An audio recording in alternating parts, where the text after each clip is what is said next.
మరి మీరు MBBS doctor కదా సార్, మరి రాజకీయంలోకి రావాలని ఎందుకు అనిపించింది సార్?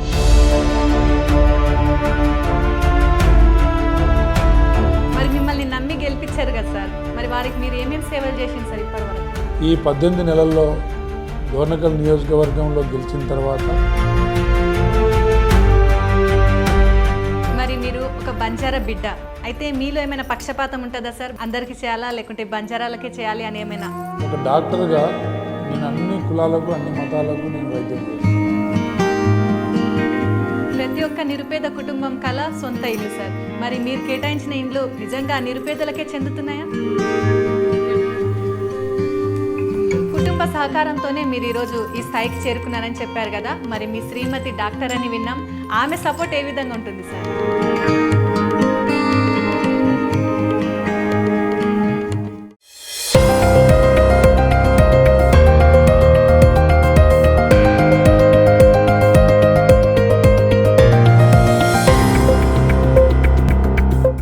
అందరికీ శనర్థులుల్లా, జై సేవాలాల్. పుట్టిందేమో నిరుపేద కుటుంబంలో తండాలో, కానీ చదువుకున్నదేమో MBBS MS general surgeon Osmania యూనివర్సిటీలో. గత 25 సంవత్సరాలుగా నిరుపేదలకు వైద్య సేవలు అందిస్తూ ఇంకా ఏదో చేయాలి, నిరుపేదలకు మరిన్ని సేవలు అందించాలనే గట్టి సంకల్పంతో రాజకీయంలోకి అడుగుపెట్టి అతి తక్కువ సమయంలోనే ఎమ్మెల్యేగా ప్రభుత్వ విప్గా పనిచేస్తూ కాంగ్రెస్ ప్రభుత్వం మన్ననలు పొంది నేడు డిప్యూటీ స్పీకర్గా బాధ్యతలు నిర్వహిస్తున్నామన్న జాటోత్ రామచందర్ నాయక్ సార్తో కొన్ని మాటలు మాట్లాడి చర్చించి తెలుసుకుందాం పదండి. సార్ నమస్తే సార్. నమస్తే అమ్మా. బాగున్నారా సార్? బాగున్నామా. ముందుగా మీకు కంగ్రాచులేషన్స్ సార్. Thank you. ఒక బంజారా బిడ్డగా ఈరోజు బంజారా జాతి గర్వించదగే అంత గొప్ప స్థాయికి మీరు చేరుకున్నారని మేము చాలా గర్వంగా ఫీల్ అవుతున్నాం సార్. అందరికీ నమస్కారం. ముందుగా తెలంగాణ రాష్ట్ర ప్రజలకు, అదేవిధంగా డోర్నకల్ మహబూబాద్ పరిసర ప్రాంతాల ప్రజలకు బోనాల పండుగలు శుభాకాంక్షలు తెలియజేస్తూ, అమ్మవారు తెలంగాణని సుభిక్షంగా ప్రజలందరినీ ఆయురారోగ్యాలతోని అష్టైశ్వర్యాలతోని సిరి సంపదలతోని కాపాడుతూ విద్య వైద్యం అన్ని రంగాల్లో రాష్ట్రం పురోగతిలో నడవాలని, రేవంత్ రెడ్డి గారి ప్రభుత్వం 10 కాలాలు సల్లంగా ఉండాలని చెప్పి కోరుకుంటూ, మరి తప్పకుండా ఈ తెలంగాణ సస్యశ్యామలం కాంగ్రెస్ ప్రభుత్వంలో కావాలని చెప్పి కోరుకుంటూ మరి నమస్కారం. సార్, మీ రాజకీయ జీవితం గురించి తెలుసుకునే ముందుగల మీ బాల్యం గురించి 2 విషయాలు తెలుసుకుందామని ఉంది సార్. తప్పకుండా అమ్మా. నా బాల్యం అంటే నా పుట్టుక బొమ్మకల్ గ్రామం, సర్పంచ్ తండా, రామచంద్ర నాయక్ తండా. మరి తండాలో పుట్టి మా నాన్నగారు జాటోత్ రాములు నాయక్, అమ్మగారు మారోణిబాయి, వారిద్దరికీ నేను మరి 9వ సంతానంగా మరి పుట్టి అక్కడే ప్రభుత్వ పాఠశాలలో 3వ తరగతి వరకు బొమ్మకల్లో, 4-5 తరగతులు చిట్యాల అప్పర్ ప్రైమరీ స్కూల్లో, 6వ తరగతి సూర్యాపేట గౌట్ హై స్కూల్ మరి ప్రభుత్వ పాఠశాలలో, 7 నుండి 10వ తరగతి వరకు గురుకుల పాఠశాల జనగాంలో, తదనంతరం ఇంటర్మీడియట్ ఏపీఆర్జేసి ఉట్నూర్ మరి ఆదిలాబాద్ జిల్లా, అదేవిధంగా ఉస్మానియా మెడికల్ కాలేజీలో ఎంబీబీఎస్ ఎంఎస్ జనరల్ సర్జన్గా మరి పట్టభద్రున్నాయి. మరి నా బాల్యం గడిచిపోయిందని చెప్పేసి మీకు చెప్తున్నా. సరే సార్, మరి మీరు ఎంబీబీఎస్ డాక్టర్ కదా సార్, మరి రాజకీయంలోకి రావాలని ఎందుకు అనిపించింది సార్? వాస్తవంగా నేను ఉస్మానియా మెడికల్ కాలేజీలో చదువుతున్నప్పుడు ప్రతిరోజు రాష్ట్రంలో జరిగే సంఘటనలు పేపర్ ద్వారా టీవీల ద్వారా చూడడం, అదేవిధంగా మా పెద్దన్న జాటోత్ నెహ్రూ నాయక్ గారు రాజకీయంగా అప్పుడు పార్టీలో పనిచేస్తూ ఉండడం, వారి ద్వారా మరి అప్పుడు నాయకుడు చంద్రబాబు నాయుడు గారిని, అదేవిధంగా మా స్థానిక శాసనసభ్యులు డాక్టర్ సుధాకర్ రావు గారు, అదేవిధంగా వేం నరేంద్ర రెడ్డి గారిని తరచూ కలుసుకోవడం, వారి ద్వారా కొంత ప్రజా సమస్యలు పరిష్కరించడానికి కొంత ప్రయత్నం చేయడం, ఆ ప్రస్థానం అలా గడుస్తూనే మరి రాజకీయంగా నాకు అవకాశం ఇచ్చారు. అవకాశం ఇచ్చిన దాన్ని కాపాడుకుంటూ మరి 14లో పోటీ చేయడం జరిగింది. తర్వాత 18లో పోటీ చేసి మళ్ళీ ఓటమి పాలు అయినా 23లో భారీ మెజార్టీతోని డోర్నకల్ ప్రజల ఆశీస్సులతోని మరి 53,000 మెజార్టీతోని జిల్లాలోనే అత్యధిక మెజార్టీతోని గెలుపొందడం జరిగింది. మా అదృష్టం నేను గెలవడమే కాదు, ప్రభుత్వ ఏర్పాటు కూడా జరగడం జరిగింది. రేవంత్ రెడ్డి గారి కృషి వల్ల, కాంగ్రెస్ పార్టీ మరి ఇచ్చిన గతంలో చేసిన అభివృద్ధి కార్యక్రమాల వల్ల రాష్ట్రంలో ప్రభుత్వం ఏర్పడడం, ఆ ప్రభుత్వంలో ప్రభుత్వ విప్పుగా నాకు ఒక అవకాశం ఇవ్వడం, తదనంతరం సంవత్సరాలలోనే క్యాబినెట్ ఎక్స్పాన్షన్లో మరి డిప్యూటీ స్పీకర్గా అవకాశం ఇవ్వడం, ఇదంతా నా అదృష్టంగా భావిస్తున్నా. ఇది నా డోర్నకల్ ప్రజలకు, అదేవిధంగా రాష్ట్ర ప్రభుత్వానికి, ముఖ్యంగా రాష్ట్ర ముఖ్యమంత్రి వర్యులు మన ప్రియతమ నాయకులు రేవంత్ రెడ్డి గారికి, అదేవిధంగా మీనాక్షి నటరాజన్ గారికి, పిసిసి మహేష్ కుమార్ గౌడ్ గారికి, మల్లికార్జున ఖర్గే గారికి, రాహుల్ గాంధీ గారికి, అందరికీ నేను ప్రత్యేక ధన్యవాదాలు తెలియజేస్తున్నాను. సరే సార్, నాకు ఒక డౌట్ సార్. ఇప్పుడు మన బంజారా వాళ్ళు చాలామంది రాజకీయాల్లో ఉన్నారు, వాళ్ళెవ్వరికి రానంత గొప్ప మెజార్టీ మీకు వచ్చింది. అసలు మీలో ఏం చూసి వాళ్ళు గెలిపించిండ్రు సార్? అసలు అంటే వాస్తవంగా బంజారా ప్రజా సమస్యల మీద, అదేవిధంగా 30 సంవత్సరాలుగా ఒకే ఒక నాయకుడు ఒక నియోజకవర్గంలో తిష్ట వేసి మరి పేద బడుగు బలైన వర్గాల సమస్యల్ని పట్టించుకోకుండా కేవలం తన కుటుంబ లాభం కోసం, రాజకీయ లబ్ధి కోసం తను ఎమ్మెల్యేగా మరి కాంగ్రెస్ పార్టీ సమితి ప్రెసిడెంట్ నుంచి మంత్రి దాకా చేస్తే, తన కూతుర్ని కూడా ఎమ్మెల్యేగా శాసనసభ్యురాలుగా కాంగ్రెస్ పార్టీ అవకాశం ఇస్తే, మరి గెలిచిన తర్వాత వారు పార్టీని వీడి మరి టీఆర్ఎస్ పార్టీలో వెళ్ళడం, అదే సమయంలో నేను డోర్నకల్ నియోజకవర్గ ప్రజలకు పరిచయం అవ్వడం, ఆ ప్రజల కష్ట నష్టాల్లో నేను పాలు పంచుకోవడం, అదేవిధంగా అటు వైద్యునిగా ఇటు సామాజిక కార్యకర్తగా మరి ప్రజలతో మమేకం అవడమే. అదేవిధంగా కాంగ్రెస్ పార్టీ విధి విధానాలు, గతంలో 60 సంవత్సరాలు పరిపాలించిన కాంగ్రెస్ పార్టీ అవలంబించిన అభివృద్ధి కార్యక్రమాలు, విధి విధానాలు, రేవంత్ రెడ్డి గారి కృషి, అదేవిధంగా నా మీద పెట్టుకున్న నమ్మకంతో మరి అత్యధిక మెజార్టీ రావడం జరిగింది. సరే సార్, మరి మిమ్మల్ని నమ్మి గెలిపించారు కదా సార్, మరి వారికి మీరు ఏమేమి సేవలు చేసింది సార్ ఇప్పటి వరకు? ఈ 18 నెలల్లో డోర్నకల్ నియోజకవర్గంలో గెలిచిన తర్వాత మరి మొట్టమొదటిగా ముఖ్యమంత్రి గారిని ఒప్పించి బంజారా భాషను అసెంబ్లీలో తీర్మానం చేయించి పార్లమెంటుకు బిల్లు కోసం పంపించడం జరిగింది. సేవాలాల్ గారి జయంతి ఉత్సవాల్ని మరి ప్రభుత్వమే అధికారికంగా నిర్వహించే విధంగా మరి ఆప్షనల్ హాలిడే ప్రకటించబడ్డది. అదేవిధంగా మరి శివలాల్ గారి ఉత్సవాలకు మరి నిధులు కూడా రెట్టింపు నిధులు ముఖ్యమంత్రి గారిని ఒప్పించి తేవడం జరిగింది. అదేవిధంగా నియోజకవర్గంలో మరిపడ మరి మున్సిపాలిటీ కేంద్రంలో, నియోజకవర్గ కేంద్రంలో 200 కోట్లతోని ఒక ఇంటిగ్రేటెడ్ పాఠశాల, అదేవిధంగా 26 కోట్లతోని 100 పడకల ఆసుపత్రి, నర్సింహులపేట సీరోల్లో ప్రైమరీ హెల్త్ సెంటర్లు, అదేవిధంగా డోర్నకల్ టౌన్కి అడ్వాన్స్ టెక్నాలజీ కాలేజ్, మరిపేడ నియోజకవర్గ కేంద్రంలో ఒక మున్సిపల్ కోర్టు, ఇవన్నీ నేను సాధించుకున్న విజయాలని చెప్పి తెలియజేస్తున్నాను. ఇకపైన ఏం చేయాలనుకుంటున్నారు సార్ మీరు? తప్పకుండా డోర్నకల్ మహబూబాద్ వెనుకబడిన నియోజకవర్గం, వెనుకబడిన కులాలు, ముఖ్యంగా బీసీ ఎస్సీ ఎస్టీలు అత్యధికంగా ఉన్న నియోజకవర్గం. తప్పకుండా భవిష్యత్తులో విద్య, వైద్యం, వ్యవసాయం, పరిశ్రమలు, ఉపాధి, ఉద్యోగాల అవకాశంలో మరి ముందు భాగంలో ఉండే విధంగా ఆ నియోజకవర్గాన్ని అభివృద్ధి చేసే కార్యక్రమాలు, ప్రణాళికలతో ముందుకు పోతున్నాం. ఓకే సార్, మరి మీరు ఒక బంజారా బిడ్డ, ఆ బంజారా బిడ్డకు ఒక అరుదైన గౌరవం దక్కింది కదా సార్. అయితే మీలో ఏమైనా పక్షపాతం ఉంటుందా సార్? బంజారాలకే హెల్ప్ చేయాలి, అందరికీ చేయాలా, లేకుంటే బంజారాలకే చేయాలి అని ఏమైనా? ఒక డాక్టర్గా నేను అన్ని కులాలకు, అన్ని మతాలకు నేను వైద్యం చేస్తాను. అదేవిధంగా రాజకీయ నాయకుని కూడా నాకు కుల మతాలు భేదం లేకుండా పార్టీలకు అతీతంగా, ఇప్పుడు డోర్నకల్ నియోజకవర్గంలో గత నాయకుడు ఏదైనా కళ్యాణ లక్ష్మి చెక్కు సంతకాల కోసం పోయినా, లేదంటే సీఎం రిలీఫ్ ఫండ్ కోసం పోయినా, నువ్వు ఏ పార్టీ, అక్కడ పోయి మా నాయకుడిని కలిసి వారితో రండి అని చెప్పేవాడు.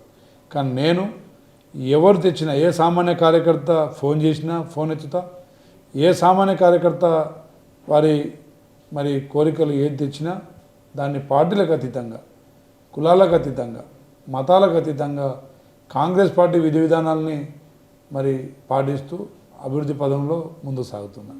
సరే సార్, మరి టీఆర్ఎస్ పాలనకి కాంగ్రెస్ పాలనకి మధ్య తేడా ఏంది సార్? అంటే ఏం సాధించిండ్రు ఇప్పటి వరకు? రేవంత్ అన్న గెలిచిండు కదా ముఖ్యమంత్రిగా. టీఆర్ఎస్ పార్టీ తెలంగాణ సెంటిమెంట్తోని ప్రభుత్వంలో వచ్చిన తర్వాత కేసీఆర్ గారికి మరి ఊహించని మెజారిటీ ఇచ్చి ప్రభుత్వంలో నిలబెట్టింది మన తెలంగాణ ప్రజలు, ముఖ్యంగా విద్యార్థులు, ఉద్యోగ సంఘాలు, అన్ని సామాజిక వర్గాలు. వచ్చిన అవకాశాన్ని వారి కుటుంబ స్వార్థం కోసం ఎక్కువ వాడుకున్నారు అనేది నా పర్సనల్ ఒపీనియన్. అదేవిధంగా ప్రజాధనాన్ని కొల్లగొట్టిర్రు, ప్రజా ఆస్తుల్ని అమ్మిర్రు. అదేవిధంగా వారు చేసింది మరి పావులా అయితే ముప్పావుల అప్పులు రాష్ట్రం ప్రజల మీద భారం వేసిర్రు. అదేవిధంగా వారు చేసింది ఆర్థిక విధ్వంసం అయితే ఈరోజు ఆర్థిక వికాసం మన రేవంత్ రెడ్డి గారు ముందుకు తీసుకెళ్తా ఉన్నారు.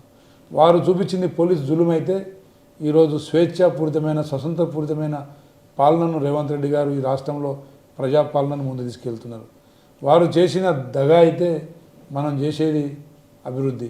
వారు ప్రతీకార చర్యలు చూపించారు, మనం ప్రగతి వైపు ప్రయాణం ముందుకు సాగిస్తున్నాం.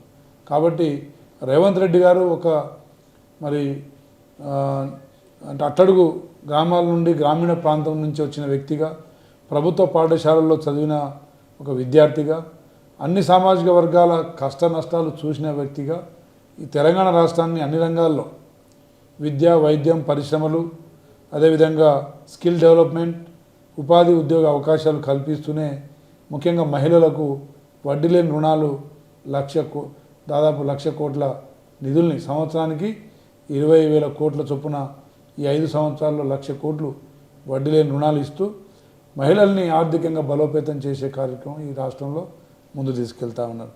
కాబట్టి మాది అభివృద్ధి మా లక్ష్యం. అదేవిధంగా ఈ ప్రజాధనాన్ని పేద ప్రజలకు పంచేది మా ముఖ్య ఉద్దేశం. మరి మీరు మీ రాజకీయ జీవితంలో ఒక గిరిజన బిడ్డగా, ఒక బంజారా బిడ్డగా ఎప్పుడైనా ఏదైనా ఇబ్బంది ఎదుర్కొన్నారా సార్? ఇబ్బందులు అందరూ కష్టపడి ఏ సక్సెస్ఫుల్ పర్సన్ మీరు స్టోరీ చూసినా మరి వారి సక్సెస్లో తప్పకుండా కష్టాలు నష్టాలు భరించిన తర్వాతనే ఆ స్థాయికి వస్తారని నేను భావిస్తాను.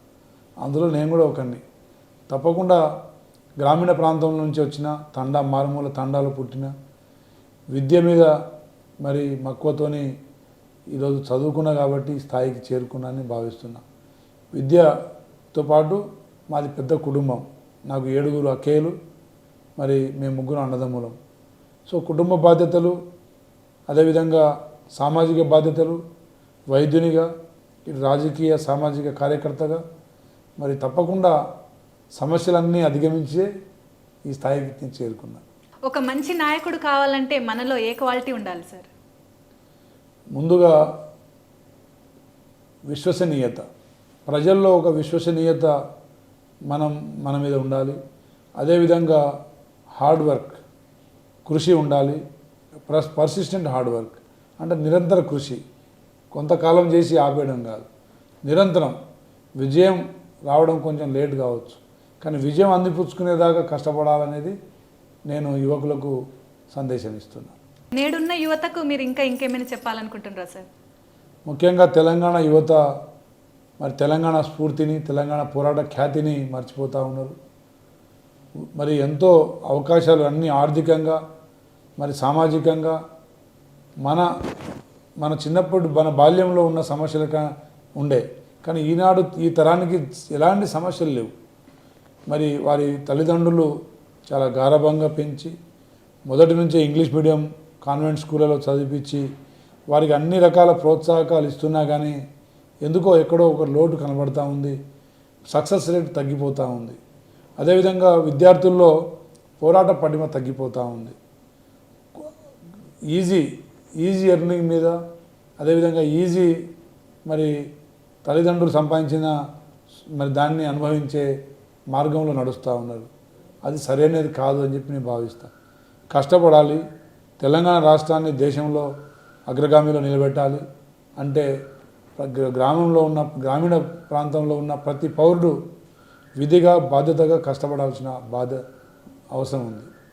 సరే సార్, నేడు యువత డ్రగ్స్కి మత్తు పదార్థాలకి చాలా లోనవుతున్నారు కదా సార్, బలైపోతున్నారు. వాటికి మీ కాంగ్రెస్ ప్రభుత్వం నుంచి ఏదైనా నిషేధించాలి అని ఏమైనా అనుకున్నారా సార్? మన ప్రియతమ నాయకులు రాష్ట్ర ముఖ్యమంత్రి వర్యులు రేవంత్ రెడ్డి గారు పగ్గాలు చేపట్టిన తర్వాత మొట్టమొదటి ఉక్కు పాదం మరి పబ్బుల మీద, డ్రగ్స్ మీద, అదేవిధంగా ఈ చెడు వ్యసనాల మీదనే, యువకుల మీదనే ఫోకస్ చేయడం జరిగింది. అందులో భాగంగానే young India integrated schools, young India skill development మరి ఇన్స్టిట్యూట్స్, అదేవిధంగా అడ్వాన్స్ టెక్నాలజీ కాలేజీలు, మరి వృత్తి వైద్య నైపుణ్యత నేర్పే విధంగా యువకుల్ని మళ్ళీ ఉద్యోగాల వైపు నడిపించే విధంగా 60,000 ఉద్యోగ అవకాశాలకు నియామకాలు చేపడుతూ రాష్ట్ర యువతను మరి చెడుదారి నుంచి సన్మార్గంలో నడిపించే చాలా ఆలోచనలు వారు అవలంబిస్తున్నారు. అదేవిధంగా మా కాంగ్రెస్ పార్టీ నాయకులు కూడా వారి మార్గంలో యువతను ప్రోత్సహించే కార్యక్రమాలు కూడా జాబ్ మేళా కావచ్చు, అదేవిధంగా విద్యార్థులకు మరి ప్రోత్సాహకాలు కావచ్చు మేము కల్పించుకుంటూ ముందు సాగుతున్నాం.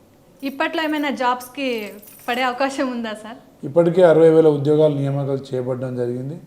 తప్పకుండా మరి స్థానిక ఎన్నికలు సెప్టెంబర్, ఆగస్టు మాసాల్లో వచ్చే అవకాశాలు కనబడుతూ ఉన్నాయి. స్థానిక ఎన్నికల తర్వాత జాబ్ క్యాలెండర్ రిలీజ్ చేసి తప్పకుండా మరి వారు ఎవరు ఊహించని రీతిలో మరి ఉద్యోగ అవకాశాలు కల్పించి యువతకు కల్పించే మరి ప్రణాళిక ప్రభుత్వం చేస్తూ ఉంది. సరే సార్, ఇప్పుడు ఇందిరమ్మ ఇండ్లు ఇస్తున్నారా సార్?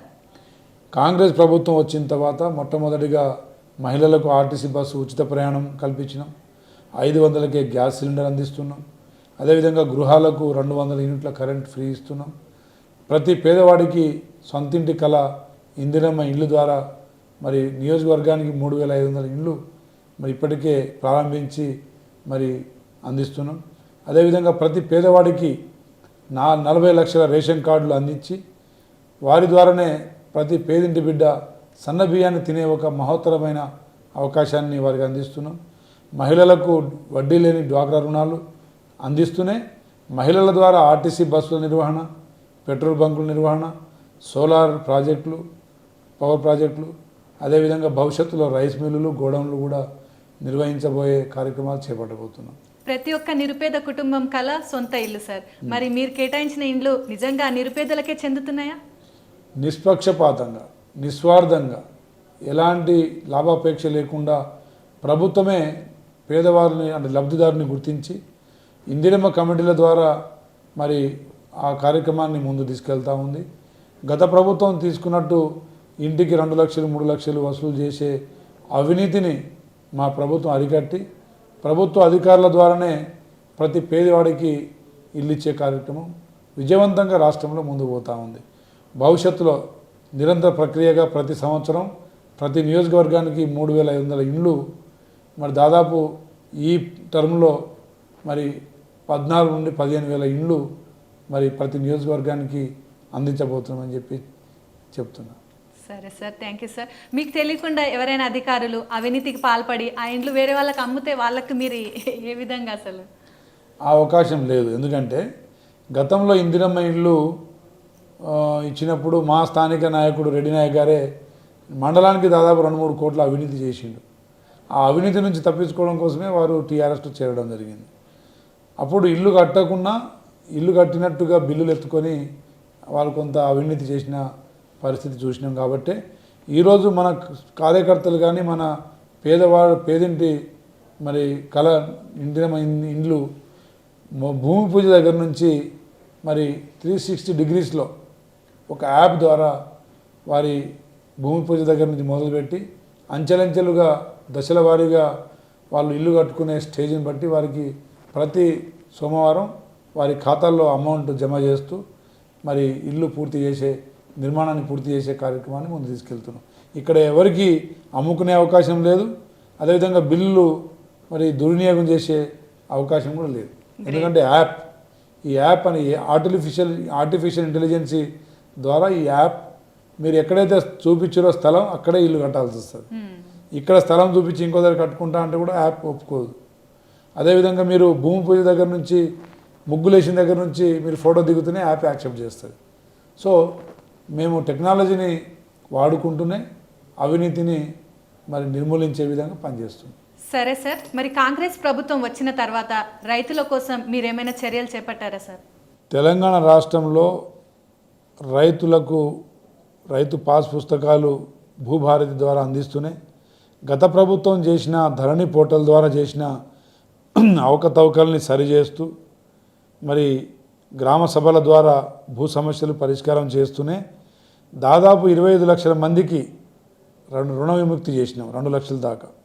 అదేవిధంగా 2 నెలల్లోనే దాదాపు 22,000 కోట్లు రైతుల ఖాతాల్లో వేసి 25 లక్షల మంది రైతుల్ని రుణ విముక్తి చేసినాం. రైతు భరోసా కార్యక్రమం చేపట్టి ప్రతి రైతుకి సంవత్సరానికి 12,000 రూపాయలు మరి పంట సాగు చేసుకోవడం కోసం పెట్టుబడి సాయాన్ని అందిస్తున్నాం. అదేవిధంగా సన్న ఒడ్లు పండించిన ప్రతి రైతుకి కింటాకి 500 రూపాయలు బోనస్ ప్రకటించి మరి దాదాపు ఒక్కొక్క రైతు ఖాతాలో 1,00,000 నుంచి 2 లక్షల రూపాయల ఆర్థిక సాయాన్ని అందించినాం. రైతు బీమా కల్పించినాం, రైతు పంట బీమాని కల్పిస్తున్నాం, రైతులకు ఉచిత విద్యుత్ని అందిస్తూ ఉన్నాం. దాదాపు 82,000 కోట్లు కేవలం రైతుల కోసమే మన రాష్ట్ర ప్రభుత్వం రేవంత్ రెడ్డి గారి నాయకత్వంలో రైతాంగానికి కేటాయించినాం. రైతు ప్రభుత్వంగా మరి గతంలో రాజశేఖర రెడ్డి గారు మరి రుణమాఫీ 1,00,000 రూపాయలు చేసి ఉచిత విద్యుత్ని అందించి వారు ఏ విధంగా చేసిరో దానికి రెట్టింపుగా మన రాష్ట్ర ముఖ్యమంత్రి రేవంత్ రెడ్డి గారు రైతులను ఆదుకోవడంలో విజయవంతంగా ముందుకు పోతున్నాం. సరే సార్, రాహుల్ గాంధీ సార్ ప్రధానమంత్రి అయ్యే ఛాయిస్ ఏమైనా ఉందా సార్? తప్పకుండా. ఈ దేశానికి 60 సంవత్సరాలలో గాంధీ కుటుంబం అంటే జవహర్లాల్ నెహ్రూ గారు, ఇందిరాగాంధీ గారు, తర్వాత లాల్ బహదూర్ శాస్త్రి గారు, రాజీవ్ గాంధీ గారు, మన్మోహన్ సింగ్ గారు, పివి నరసింహరావు గారు, ఈ కాంగ్రెస్ పార్టీ పాలనలో మాత్రమే భారతదేశ అభివృద్ధి చూసినాం. ఈరోజు ఏ సంస్థలు ఏ పరిశ్రమలు చూసినా, ఏ భారీ నీటిపారుదల ప్రాజెక్టు చూసినా, విద్య వైద్యం పరంగా ఇన్స్టిట్యూట్స్ చూసినా అది కాంగ్రెస్ ప్రభుత్వాలు చేపట్టినాయి. కాబట్టి కాంగ్రెస్ ప్రభుత్వం వస్తే తప్ప ఈ దేశ అభివృద్ధి జరగదు. దేశంలో అట్టడుగు వర్గాలు ముఖ్యంగా దళిత గిరిజన బహుజన మరి బిడ్డలు అన్ని రంగాల్లో అభివృద్ధి చెందాలంటే రాహుల్ గాంధీ గారు ప్రధాని కావాల్సిన ఆవశ్యకత ఈ దేశంలో ఉంది. తప్పకుండా మొన్ననే 25 సీట్ల తేడాతోనే మరి ఇండియా కూటమి ప్రభుత్వాన్ని కోల్పోయింది. కాబట్టి వచ్చే 29 ఎన్నికల్లో దేశంలో తప్పకుండా కాంగ్రెస్ జెండా ఎగురుతుంది. రాహుల్ గాంధీ గారు తప్పకుండా ప్రధాని అవుతారు. మరి మీరు ఈరోజు సభాపతిగా ఇన్ని విధులు నిర్వహిస్తున్నారు కదా సార్, మీకు బ్యాక్ బోన్ ఎవరు సార్? అసలు మీకు ఎవరు సపోర్ట్ ఉంది? కాంగ్రెస్ పార్టీ, అదేవిధంగా మా అధినాయకత్వం ముఖ్యమంత్రి గారు, అదేవిధంగా పిసిసి గారు, డిప్యూటీ సీఎం బట్టి విక్రమార్క గారు, ఉత్తమ్ కుమార్ రెడ్డి గారు, సీనియర్ కేబినెట్ మంత్రులు పొంగులేటి శ్రీనివాసరెడ్డి గారు అందరూ, అదేవిధంగా రాహుల్ గాంధీ గారు, కింద మా ప్రజలు ఆశీస్సులు. మరి ఇంట్లో సార్? ఇంట్లో కూడా మా కుటుంబ సభ్యులందరూ శ్రమ వల్లనే నేను అటు డాక్టర్నైనా అదేవిధంగా రాజకీయాల్లో వచ్చి ఇక్కడ కూడా విజయవంతంగా ముందు సాగుతుంది. సరే సార్, కుటుంబ సహకారంతోనే మీరు ఈరోజు ఈ స్థాయికి చేరుకున్నారని చెప్పారు కదా, మరి మీ శ్రీమతి డాక్టర్ అని విన్నాం, ఆమె సపోర్ట్ ఏ విధంగా ఉంటుంది సార్? రాజకీయాల్లో మరి మా కుటుంబ నేపథ్యం, మా పెద్దన్నయ్య, అదేవిధంగా తమ్ముడు, మా భార్య ముఖ్య భూమిక పోషించింది కాబట్టే ఇంతటి విజయాన్ని నేను అందుకున్నా అని చెప్పేసి తెలియజేస్తున్నా. ఇందులో మా కుటుంబ సభ్యులందరి కృషి, మా 7 అక్కయ్యల, అదేవిధంగా 2 అన్నదమ్ముల, మా భార్య కృషి ఉంది కాబట్టి, అదేవిధంగా ముఖ్యంగా అందులో మా భార్య అటు వైద్యం అందిస్తూనే ఇటు సామాజిక సేవలో నాకు చేదోడు వాదోడుగా నిలబడ్డది. అదేవిధంగా భవిష్యత్తులో కూడా మరి వారు అదేవిధంగా సహకారాన్ని అందిస్తారని చెప్పి నేను భావిస్తున్నా. వారు తప్పకుండా వారి కృషి వల్లనే ఈ స్థాయికి నేను రీచ్ అయినని చెప్పేసి తెలియజేస్తున్నాను. సరే సార్, పిల్లలు ఉన్నారా సార్? 2 అబ్బాయిలు. పెద్ద అబ్బాయి IIT national category topper, first rank. అదేవిధంగా నేషనల్ జనరల్ ర్యాంకింగ్లో 14th ర్యాంకర్.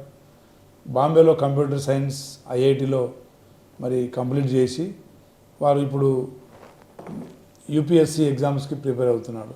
2వ అబ్బాయి మెడిసిన్ ఎంబీబీఎస్, ఫైనల్ ఎంబీబీఎస్ మరి ఈఎస్ఐ మెడికల్ కాలేజ్ సనత్ నగర్లో చదువుతున్నాడు. మీరు వ్యవసాయ కుటుంబం నుంచి వచ్చారు కదా సార్, మీకు వ్యవసాయం వస్తుందా? చిన్నప్పుడు మా తాతగారు జాటోత్ శివనాయక్ గారు అన్ని పనుల్లో నిమగ్నం ఉండాలి, అన్ని పని నేర్చుకోవాలని చెప్పి వారు మమ్మల్ని ప్రతి దాంట్లో తాళ్ళు పేనడం కావచ్చు, అదేవిధంగా ఆవులు మేకలు మేపడం కావచ్చు, మరి నాగళ్ళు బురద నాగళ్ళు దున్నించడం కావచ్చు, విత్తనాలు వేయించడం కావచ్చు, అన్ని వ్యవసాయ పనులు మాతో చేపించిండు. మెడిసిన్ థర్డ్ ఇయర్ నుంచి మాత్రం నేను కొంత వ్యవసాయానికి దూరం, అంటే మా రెస్పాన్సిబిలిటీ ఇటు మెడికల్గా పెరిగిన తర్వాత వ్యవసాయ పనులు కొంత తగ్గించడం జరిగింది. కానీ వ్యవసాయం పనులన్నీ చేయించింది కాబట్టి ఆ కష్టం చూడలేక నేను డాక్టర్ని కావాలనే ఒక కోరిక ఇంకా బలంగా ఏర్పడ్డది. అదేవిధంగా డాక్టర్ని అయినా తర్వాత అంటే కుటుంబం అంటే కుటుంబ వ్యవసాయం అభివృద్ధిలో మాత్రం ఇప్పటికీ నా చేయూత, నా సహాయకారం అందిస్తూనే ఉన్నా. సరే సార్, మీ జీవితంలో మీకు ఇప్పటి వరకు గుర్తుండిపోయే ఒక సంఘటన ఏదైనా, అంటే మీరు ఎక్కువ సంతోషపడిన సంఘటన ఏదైనా ఉందా? అంటే వాస్తవంగా నేను సంతోషపడ్డ సందర్భాలు చాలా ఉన్నాయి. నేను ఏపీఆర్జేసీలో బైపీసీలో ఫస్ట్ ర్యాంకర్, తర్వాత ఎంసెట్లో మా కేటగిరీలో ఫస్ట్ ర్యాంకర్, పీజీలో కూడా ఫస్ట్ ర్యాంకర్, అదేవిధంగా ఎన్నికల్లో కూడా 2 సార్లు ఓటమి పాలైనా కానీ 3వసారికి మా జిల్లాలోనే ఫస్ట్ మెజారిటీ వచ్చింది, అత్యధిక మెజారిటీ వచ్చింది నాకే. మరి ఇప్పుడు స్పీకర్గా ఎన్నిక కాబడ్డ తర్వాత మాత్రం నా సంతోషం రెట్టింపైంది. ముఖ్యమంత్రి గారికి నిజంగా రుణపడి ఉండాలి. అదేవిధంగా మా డోర్నకల్ నియోజకవర్గ ప్రజలకు కూడా భవిష్యత్తులో తప్పకుండా రుణపడి ఉంటా. వారు అందించిన సహకారంతోనే నేను ఈ స్థాయికి రీచ్ అయిన విషయం నేను ఏనాడు మర్చిపోను. తప్పకుండా భవిష్యత్తులో వారి సేవలో నిమగ్నం అవుతూనే కాంగ్రెస్ పార్టీ బలోపేతం కోసం రాహుల్ గాంధీ గారిని ప్రధాని చేసేదాకా మా రేవంత్ రెడ్డి గారి ఆశయాలని మరి ఆశయ సాధనలో వారి లక్ష్యంలో అడుగు వేస్తూ మరి నా రాజకీయ జీవితాన్ని ముందుకు కొనసాగిస్తా అని చెప్పేసి భావిస్తున్నాను. సరే సార్, మీ జీవితంలో మీకు ఫ్యామిలీ మెంబర్సే కాకుండా మీకు సపోర్ట్ చేసే స్నేహితులు ఎవరైనా ఉన్నారా? చాలామంది ఉన్నారు. చాలామంది డాక్టర్స్, ఇంజనీర్స్, నా బ్యాచ్మేట్స్, చాలామంది నా శ్రేయోభిలాషులు నాకు గెలుపు కోసం పనిచేసారు. నేను మరి ఏనాడు ఎవరి దగ్గర ఏది ఆశించను. కానీ నేను ఎవరిని పిలవకపోయినా 2 సార్లు ఓటమి పాలయ్యండు, ఈసారి తప్పకుండా వారిని ఒడ్డెక్కించాలి నన్నని చెప్పి వారే స్వచ్ఛందంగా అందరు కలిసి వచ్చారు. కాబట్టి వారందరూ మా ప్రజలతో మమేకమై నా గురించి మరి వివరించి చెప్పడం వల్లనే ఈ విజయానికి నేను దగ్గరైనా. మీకు ఎప్పుడైనా రాజకీయం వద్దు అని అనిపించిందా సార్ వచ్చిన తర్వాత, ఈ రాజకీయంలోకి వచ్చిన తర్వాత? రాజకీయం అనేది ఒక బాధ్యత, ఒక రెస్పాన్సిబిలిటీ. ఈ బాధ్యతను తీసుకున్న తర్వాత రాజకీయం వద్దని ఎవరికి అనిపించదు. ఎందుకంటే ప్రజలకు మనం మాట ఇచ్చి ఉంటాం. అదేవిధంగా మరి ప్రజా సమస్యల్లో మనం భాగస్వామ్యం అవుతూనే ప్రజా సంక్షేమం, నియోజకవర్గాల గ్రామాల అభివృద్ధి కోసం పాటుపడతానని మాట ఇచ్చిన తర్వాత దానికోసం కష్టపడమే తప్ప నిరాశకు కానీ మరి నిస్పృహకు కానీ గురి కాకుండా ముందుకు సాగడానికే సిద్ధమవ్వాలి తప్ప ఎక్కడ నిరాశకు దగ్గర అనియద్దు. అది నా ఆలోచన. ఓకే సార్, మీ జీవిత లక్ష్యం సార్? ముఖ్యంగా ప్రతి పేదవాడు, అన్ని సామాజిక వర్గాల్లో పేదవాళ్ళు ఉన్నారు. పేదవాడు అన్ని రంగాల్లో విద్య, వైద్యం, వ్యవసాయం, పరిశ్రమలు, అదేవిధంగా ఉపాధి ఉద్యోగాల్లో మరి పోటీ పడి వారందరూ అభివృద్ధి పదంలో నడపాలని, వారందరి శ్రేయస్సులో నేను భాగస్వామి కావాలని, కాంగ్రెస్ పార్టీ ఐడియాలజీతోని మరి గరీబీ హటావో ఇందిరాగాంధీ గారి మరి వారి లక్ష్యాలని గుర్తుకు తెచ్చుకొని ప్రతి పేదవాడి కోసం అండగా నిలబడి ముందుకు సాగడమే నా లక్ష్యం. Okay sir, last question sir. Banjara బిడ్డగా మీ జాతికి ఏం చేయాలనుకుంటున్నారు సార్? బంజారా బిడ్డగా నా సామాజిక వర్గానికి నేను ఉన్నా అనే ధైర్యాన్ని ఇస్తూనే ఎవరికి ఏ సమస్య వచ్చినా ఏ రాత్రైనా నన్ను సంప్రదించవచ్చు. అదేవిధంగా కేవలం బంజారా జాతికే కాదు, ప్రతి పేదవాడికి మరి 24 గంటలు 360 రోజులు మీ సేవలనే ఉంటా.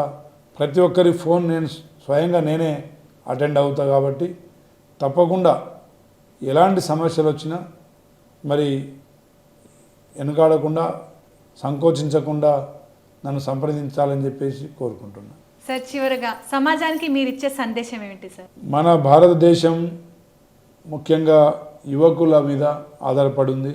మన దేశాభివృద్ధి, రాష్ట్రాభివృద్ధి, గ్రామాల అభివృద్ధి కూడా ముఖ్యంగా యువత మీదనే ఆధారపడి ఉంది. కాబట్టి యువకులంతా సన్మార్గంలో నడవాలి. మరి అనవసరమైన విషయాల్లో తలదూర్చకుండా, ప్రమాదాలకు గురి కాకుండా, కుటుంబంతో మమేకమై కుటుంబాల అభివృద్ధి కోసం, తల్లిదండ్రుల ఆశయ సాధన కోసం నిమగ్నం అవ్వాలని చెప్పేసి కోరుకుంటూనే ప్రతి ఒక్కరూ విధిగా మరి వారి వారి కుటుంబ అభివృద్ధిలో, గ్రామాల అభివృద్ధిలో, ఈ నియోజకవర్గాల అభివృద్ధిలో, దేశాభివృద్ధిలో పాలు పంచుకోవడానికి సిద్ధం కావాలని చెప్పి, అందులో రేవంత్ రెడ్డి గారి మన ఆశయం సాధనలో మరి పాలు పంచుకోవాలని, భవిష్యత్తులో రాహుల్ గాంధీ గారిని ప్రధాని అయ్యేదాకా ప్రతి ఒక్కరూ కాంగ్రెస్ పార్టీకి అండగా నిలబడాలని కోరుకుంటున్నాను. Thank you so much. Thank you. Telangana రాష్ట్ర ప్రజలందరికీ పేరు పేరున నమస్కారం. ముఖ్యంగా కేబిఎన్ తెలుగు టీవీ ఛానల్ వారికి నా ప్రత్యేక అభినందనలు.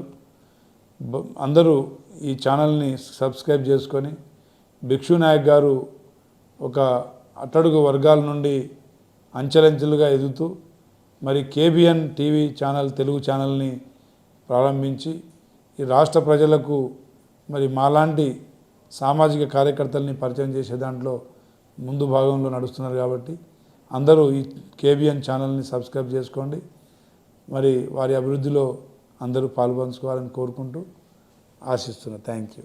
చూసిండ్రు కదుల్లా, ఒక నిరుపేద తండాలో పుట్టిన బంజారా బిడ్డ డిప్యూటీ స్పీకర్గా ఈరోజు బాధ్యతలు నిర్వహిస్తున్నారు. వైద్య రంగంలో 25 సంవత్సరాలుగా సేవలు అందించి ప్రజలకు ఇంకా ఏదో సేవ చేయాలనే ఉద్దేశంతో రాజకీయంలోకి అడుగుపెట్టి సేవలు అందిస్తూనే ఉన్నారు. ఇంకా మరిన్ని పదోన్నతులు పొందాలని, మరిన్ని సేవలు ప్రజలకు అందించాలని కోరుకుంటూ మరో సెలబ్రిటీ ఇంటర్వ్యూతో త్వరలో మీ ముందుకు వస్తాను. చూస్తూనే ఉండండి కేబిఎన్ తెలుగు టీవీ. అందరికీ శనార్థులు. జై సేవాలాల్.